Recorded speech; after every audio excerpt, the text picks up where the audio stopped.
Hi everyone, let's talk about MLW Vision from July 25th, which was a fun show. Let's talk about it. The show opens with a contract signing with Rick Boshi on stage, and Killer Cross with Matt Riddle comes out first. Then Yojima, before anyone could sign the form, Bishop Dyer and Joshua Bishops and Dominic Nijak come out of the back, and Austin Aries also comes out, and he believes he should be getting the title shot. He didn't understand why Yojima cut the line and gets a match, and Matt Riddle challenged Joshua Bishops to a match in the later in the night, and then the skyscrapers left, and Cross and Yojima signed the contract and shook hands. And Yojima English isn't strong enough to do a battle of words and stuff like that, but Yojima is pretty good, as a wrestler. I like his ability and all that stuff that he does in MLW, and he's a legend. So that's another thing too, guys. He's a legend to me, in my opinion. So let's carry on. Then we had Andrew Everett fences LeBron Cozone. Both of these two are regulars in the North Carolina scenes with good runs in the show. Defense Deadlock Pro, and they shook hands and tied up on the mat. And Everett sets up for a choke slam, but Cozone blocks it, and Cozone hip tosses Everett across the ring and hits a loud chomp and drops Everett, then an exploder suplex, and he hits an Imperial uppercut and was in charge, and he hits some roundhouse kicks to the chest, and Andrew Everett hits a tornado DDT, then officially got a 1 count. Then Lawler continues to sense the idea that Everett is 7-4, and Everett hits a moonsault to the floor, and Andrew got a near fall into the ring, and they fought onto the ropes into the corner, and Andrew fell to the mat, and Cozone hits a second rope choke bomb. Then the ball game is Sicily clothesline for the pin, and they have really got over Cozone in a huge way, which is great, guys. Love Cozone. He's a huge dude, I'm telling you. They know how to use him. Though this guy might be the next MLW middleweight champion in the future. I would love to see that. You never know. Then, um, Gosgow, I'll say it again. Gosgow boys on top. Joe Coffey and Mark Coffey and Wolfgang cut a promo in front of the crowd, and they were booed. And Joe calls out Trevor Lee, and he's coming after Lee's title. Then there was a break, and they highlighted the partnership between MLW and Stardom. Love it, guys. Love it with MLW and Stardom, like I was telling you. Good stuff, good stuff. And then Priscilla Kelly, a.k.a. Gigi Dolan, walks into the ring, and Joe Dabrowski says she did not schedule to be here, and she lost last week, and she wants a rematch. And C. Maya comes to the ring, and we have C. Maya fences Priscilla Kelly, which this match was, but I love how the hype they're getting for just Maya. She's been getting a lot of wins, a lot of swash matches, but she's really good. Get her in a longer match with people, but she's pretty good though. But yeah, guys, the Mo Venom is getting in her path, and she's a beast. I'm telling you, she's a beast, guys. Sumaya, I love Sumaya, but let's talk about it.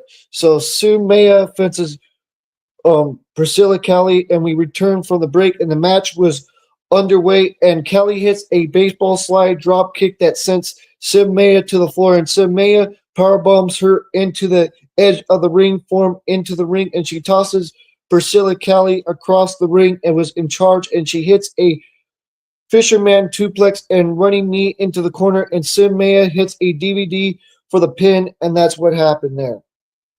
Then a Fenye errors for Jumbo coming soon and all that, guys. Can't wait for that with Jumo.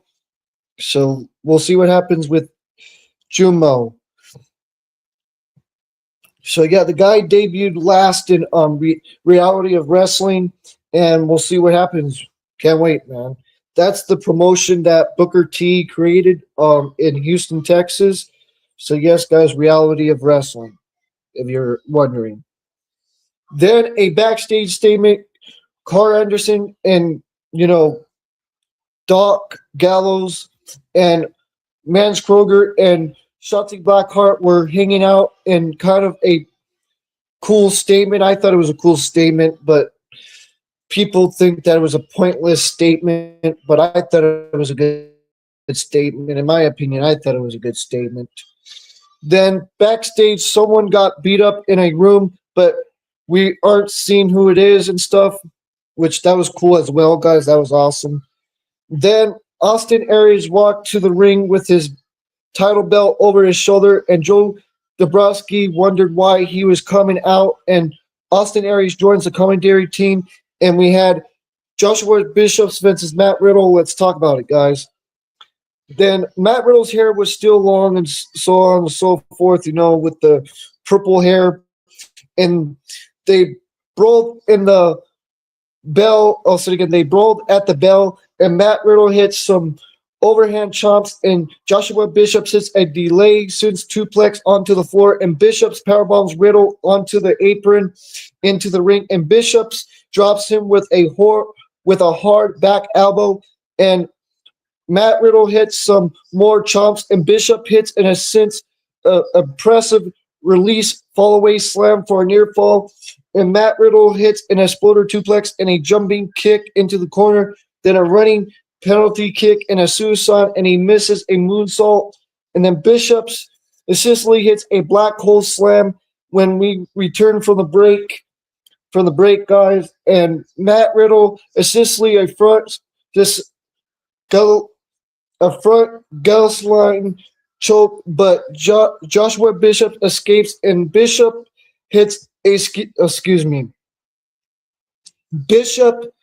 Bishop hits a second rope suplex, then a powerbomb for a near fall, and he jaws at the ref, and Austin Aries shouts at him to stay focused, and Matt Riddle hits a GTS knee strike, and Bishop Dyer and Dominic Dijak walk to ringside, but Carl Anderson and Doc Gallows cut them off, and these four fought to the back, and Matt Riddle hits a stunner and his twisting moonsault for the win, and that's how Matt Riddle defeated Joshua Bishop's with a twisting moonsault for the pin. Then we had a vignette aired for Big Demo. So yes, guys, Big Demo, who remains focused on taking out Mans Kroger, which y'all guys remember who Big Demo was in the faction of you know what I'm saying, guys, the faction of the faction of Sanity in WWE with Eric Young and Nikki Cross and all that. So yes, guys, my thoughts, I thought this show was a decent show. Wasn't great, but still a good show in my opinion. So I gave this show a 7 out of 10, guys. I thought it was a decent show. That's all I have to say, guys. And I gave it a 7 out of 10.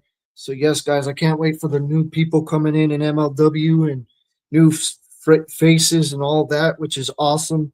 So yes, guys, can't wait, to talk about what happened this past weekend, which was a very good show in my opinion. Just my opinion. Other people have different opinions. So yeah, guys. Don't forget to like the video, subscribe to the channel, and hit those notification bells as always, guys. And this is CJD 2006. Don't forget to like the video, subscribe to the channel, hit those notification bells as always. And peace out and take care and much love.